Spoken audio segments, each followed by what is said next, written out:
Broadcasting from the business capital of the world, this is the Podcast Business News Network. And welcome back, everyone. We have talked with her before about Chinese medicine, about a holistic approach to staying healthy, reducing pain, overcoming challenges through things like herbal medicine and acupuncture. Today, we're going to focus on something that's usually not spoken about when connected with these modalities. I'm referring to ED. It affects many men. As a matter of fact, it affects men even over the age of 40. A lot of times, it's thought that it's something that only older men deal with. No, not so much. As a matter of fact, half of men 40 and above are dealing with ED. Did you know that acupuncture can be a remedy, or at least improve things? We're going to learn about that today, and that's all part of her practice. She operates out of New York. Dr. Kelly is with us on the program. How are you doing today? I'm doing good, Steve. How are you? Very well, very well. We've talked a lot about acupuncture, but never in this reference as something to support the challenges of ED. I wasn't even aware that even existed. Tell us more. Yes, actually, I have one patient. He's only in his early 40s, so still kind of young. Sure.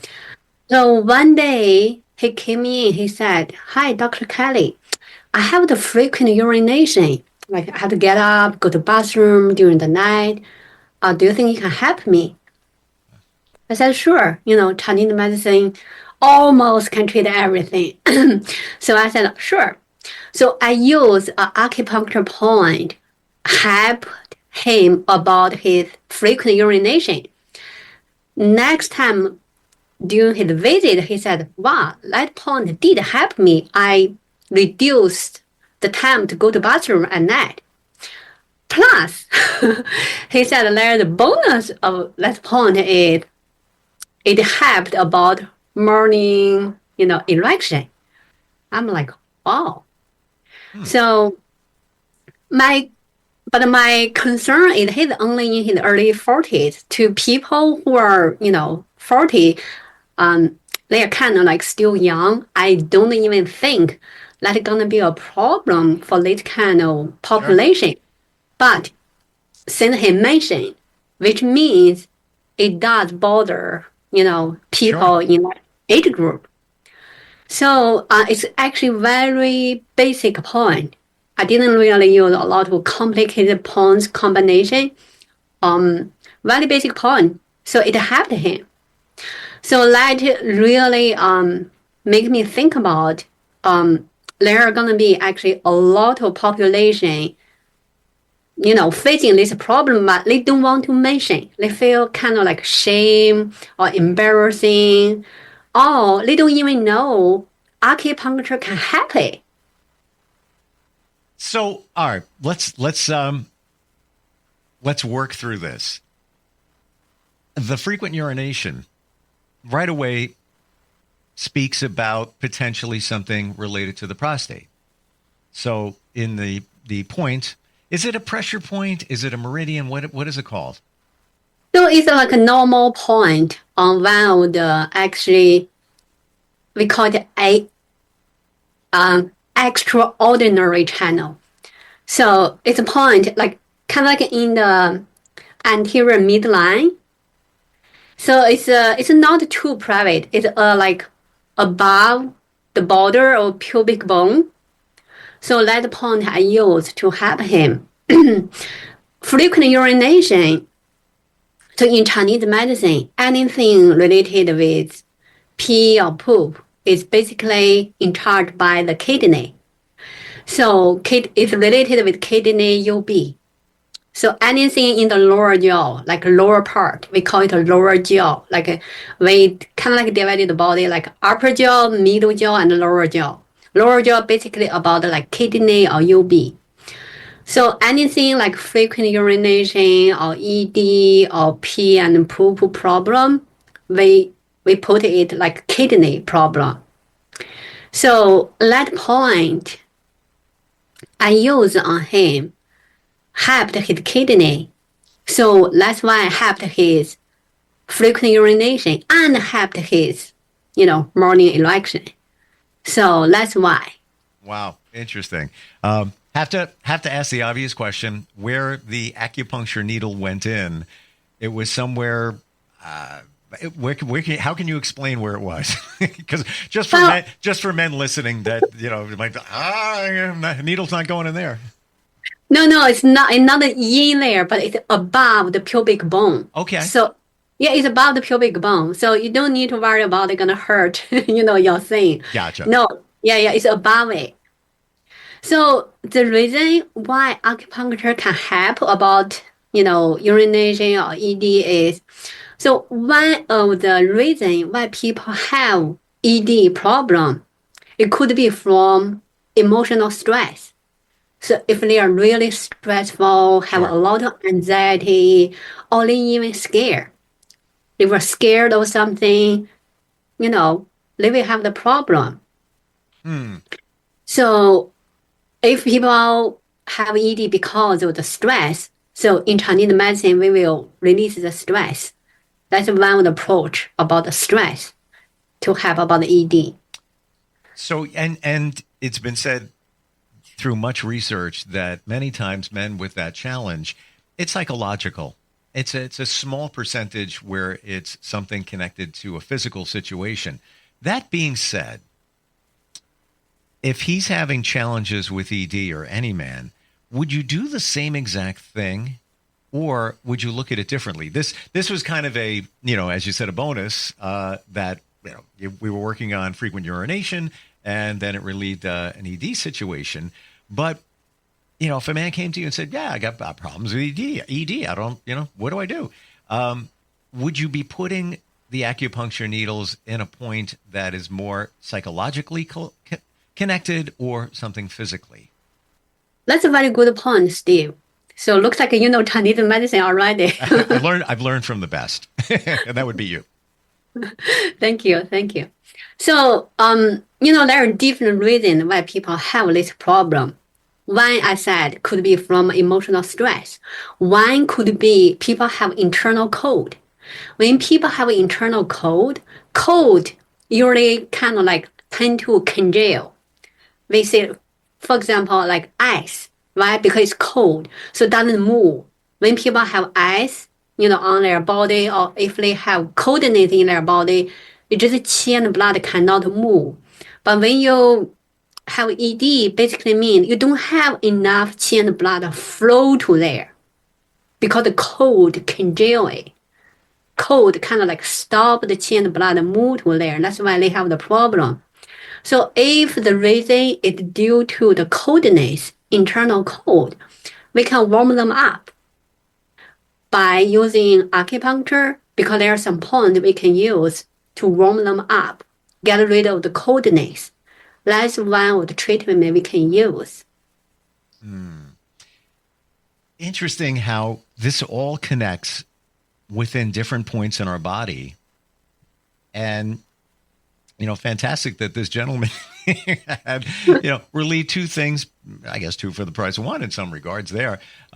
We've never dug deep into pain in general, shoulder pain, rotator cuff, back pain.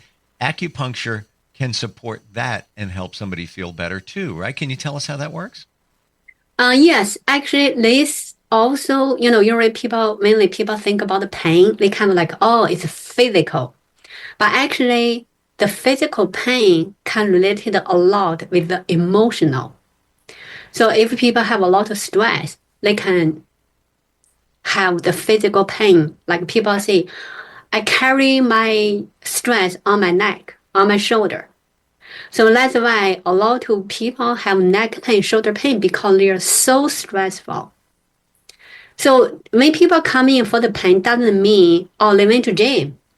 They did a heavy lifting, they hurt their muscle. No, not necessary.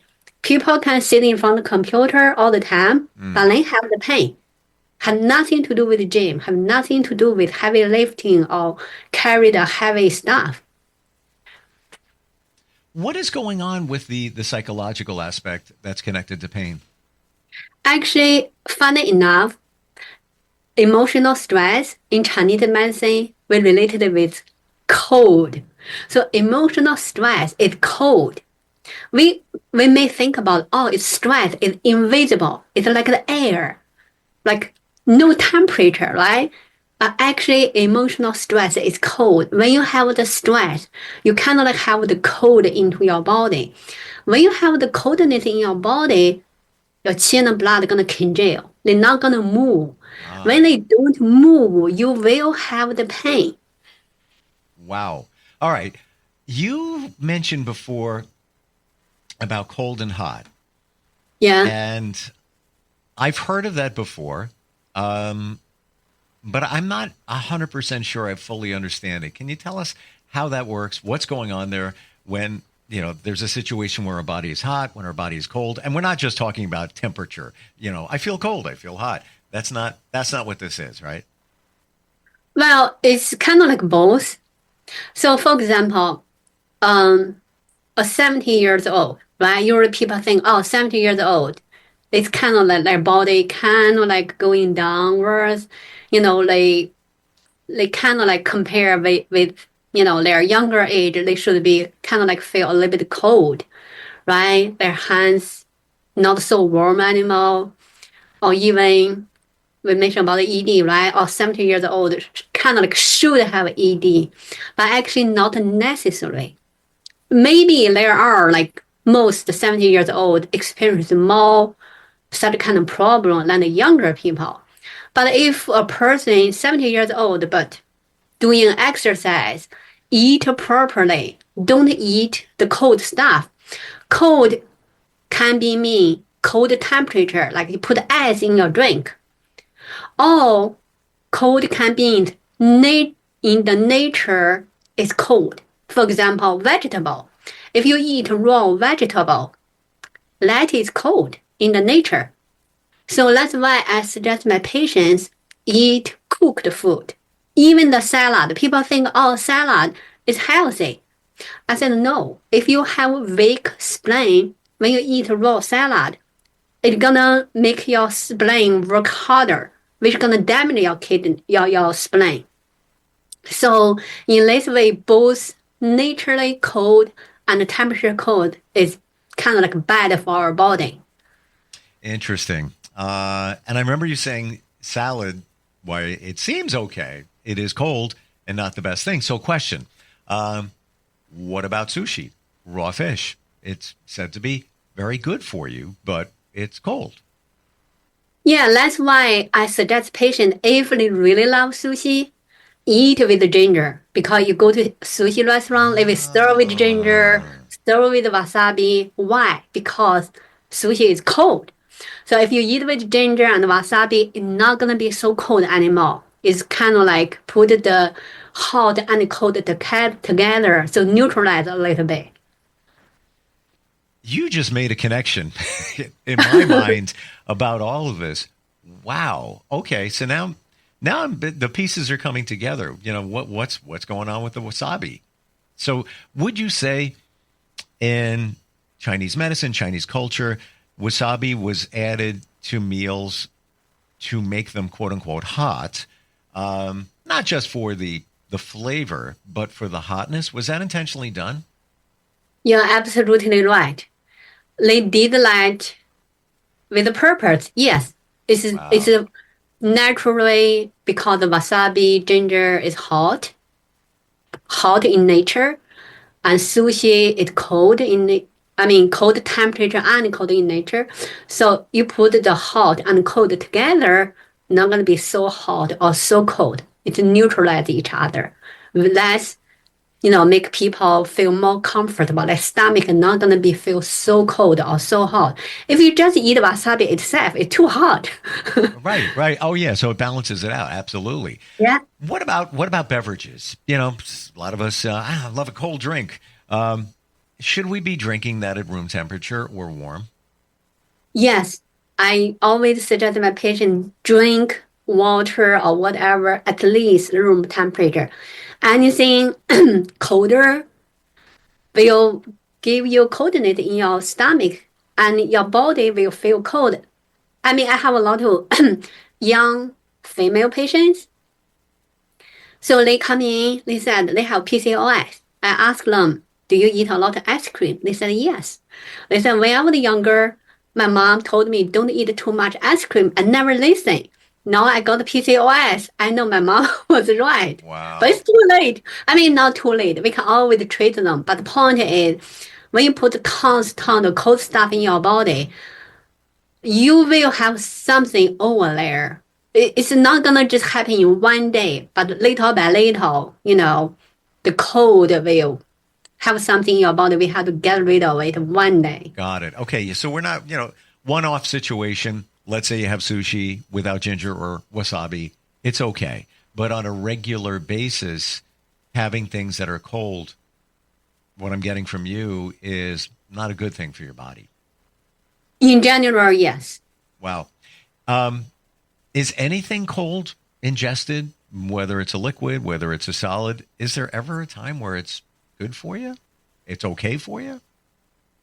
I would say maybe for the person have like really like excess heat in their body, like they're so hot, too much like heat in their body, they maybe can be beneficial from drink a little bit cold. But in general, I don't think there are a lot of such kind of person exist. So, but we do have a formula for the people who have excess heat. But that's a formula. In the formula, we have something cold and we have something warm. We never just give patient something just cold or just hot. It's always a formula. So it's a balanced Sure. formula. Dr. Kelly, how would you know? How would you know that you run hot? Well, you will know because you may, for example, menopause women, they feel the hot flash, right? Uh, So they kind of think, oh, I'm too hot. But in Chinese medicine, we call it yin deficiency. It's like you don't have enough water to anchor the fire. That's why you feel hot. In that way, you think, oh, I'm just too hot. You're not too hot. Actually, you don't have enough water. It's like diabetes, right? People have diabetes. We think you just don't have enough fluid in your body, which make your sugar level high, looks high. So actually, your sugar level not high. That's because you don't have enough fluid. would It's you like the sugar water, right? Yeah. would you say, let's say somebody, they take their temperature, routine thing. You go to the doctor, not like you think you're sick, and it always comes back, 99. It's never 98.6. It's always a little bit higher. Would that be reason to think that that individual runs a little warmer, hotter, that we're similar to what we're talking about, or it's not always connected to temperature? Well, if a person, if it's constantly have that kind of temperature and they don't experience anything wrong, like no sneezing, no coughing, they don't feel anything. Excuse me. I think that person just have a little bit high temperature, Mm-hmm. so that's okay. But if the person like one day just the temperature went up, that's not okay. That means something wrong. Sure, Maybe sure. the body is fighting with virus or something. So I want to change direction for a second. You specialize in herbals as well, and somebody suggested a certain formula with herbals, and I want to read it to you, and I want your feeling on it. They say it's something that can keep you healthy, can promote just good things. Would I be able to do that? Could I read you some? Sorry, just No worries. No worries. So it has a lot of mushrooms, shiitake. I don't even know how to pronounce these, by the way. Militach, cordyceps, reishi, shago. Then there's turkey tail and lion's mane. They swear by this formula. Does that mean anything to you? I know nothing about any of this. What do you think? Well, mushroom in general, it's kind of like boost your immunity, kind of like make you stronger. Okay. Yeah. So, I mean, like we can use acupuncture and use herbs to boost immunity. So both do. Like for example, basically most of my patients come in. I've used one point called stomach 36. It's on the lower leg. It's very helpful. That point can boost immunity. So, I mean, Chinese medicine is amazing. I have been using acupuncture on most of my patients only. Some patients with acupuncture and herbs. They both working pretty well. Wow. So the lion's mane and turkey tail. Obviously, that's not really a lion's mane or a turkey's tail. What do they do? What are their properties? Do you know? Have you heard of them? turkey tail? Yeah. Well, so if you mean turkey, like the bird, right? I don't think it means that. Like, for example, I've taken I'm going to remember marshmallow root, which is not really a marshmallow, as far as I understand. What was the other one? Cat's claw, which apparently is a plant. It's not really a cat's claw. And catnip. I don't know if that's the catnip that cats like, but I wonder. I've had those before, and that was for stomach issues. And that formula. But that's somebody just told me about it. I was just curious if you've ever heard of it. But maybe these plants have other names too. Right? Yeah, plants do have like all kind of names. That's Right. true. Yeah, and also, can I ask what kind of stomach problem you had before? Sure. It was related to gastritis, and it came from stress. I knew it right away. I was dealing with a lot of stress, and somebody gave me that formula of marshmallow root, catnip, and cat claw, and separately aloe vera juice with pulp, and that it actually made a difference in just a few days. It was remarkable, the difference that I felt. Obviously, the aloe vera with the pulp coats your stomach. But yeah, that seemed to have worked for me. Maybe it was a coincidence. I don't know. But I don't even know what marshmallow root is. I couldn't tell you. If you had 50 plants in front of me, I couldn't point it out. I don't know. Yeah, and I'm sure you work with patients that have stomach and gastrointestinal challenges as well, right? Yeah, I had acid reflux patient. So he went to, did all kind of tests. Then his doctor said, "Oh, you didn't have anything wrong." So the only pill they can give to him is painkiller. But he said that doesn't really help him. So after he came in, I, checked the tongue, checked the pulse. His tongue is really red. Wow. So usually a red tongue usually mean kind of like heat. So, but the heat, where the heat from, it can caused by the stress. And this person does have a lot of stress. So what I did is I released his stress and I put some points to harmonize his stomach to release the pain. So, and I also gave him a formula because he has some heat, but his feet is cold. So it's kind of like cold and hot combination. So it's complicated. So I gave him a very simple formula. Actually, it had huanglian. Huanglian is very cold. So huanglian we usually use to get rid of the heat, the toxin. And another herb is wuruyu. It's like kind of like warm up the stomach. And that formula helped him. Plus the acupuncture. So he doesn't have acid reflux anymore. He used to be like wake up during the night because of pain, all the way from the throat down to the stomach. Oh, it's worse. That's just that burning feeling. Oh, Yeah. learned so much today with you. Really did, especially understanding the hot and the cold, which we briefly mentioned before. Amazing. Best way to find you. I know you're in New York City. Kelly, acupuncture121.com. Am I saying that right? I'm trying to remember. Kelly121 acupuncture.com. Yes. Yeah, I reversed it. I'm sorry. Kelly121 acupuncture.com.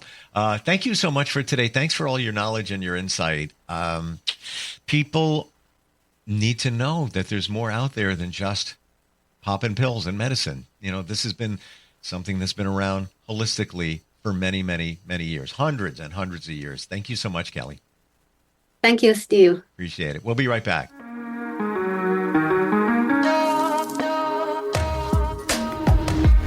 Broadcasting from the business capital of the world, this is the Podcast Business News Network. Adopt US Kids presents Multiple Choice Parenting. Your daughter just had her first breakup. Do you A, put yourself in her shoes? How could he do this to you? And for Sheila, she has split ends. B, console her? Oh, sweetie, this is going to happen a lot. 4, maybe 5 more times before you get married. C, take charge? Got to get this all straightened out. Give a little talking to, man to man, mano a mano. Hey, Steve! Is now a good time? No? Okay, no problem. Bye. Or D, help her find a new boyfriend? I know a great place to meet boys. The internet. Nice, single boys. Never mind. How about some ice cream? As a parent, there are no perfect answers. But you don't have to be perfect to be a perfect parent. Thousands of teens in foster care will love you just the same. For more information on how you can adopt, visit adoptuskids.org. A public service announcement from the U.S. Department of Health and Human Services, Adopt U.S. Kids, and the Ad Council.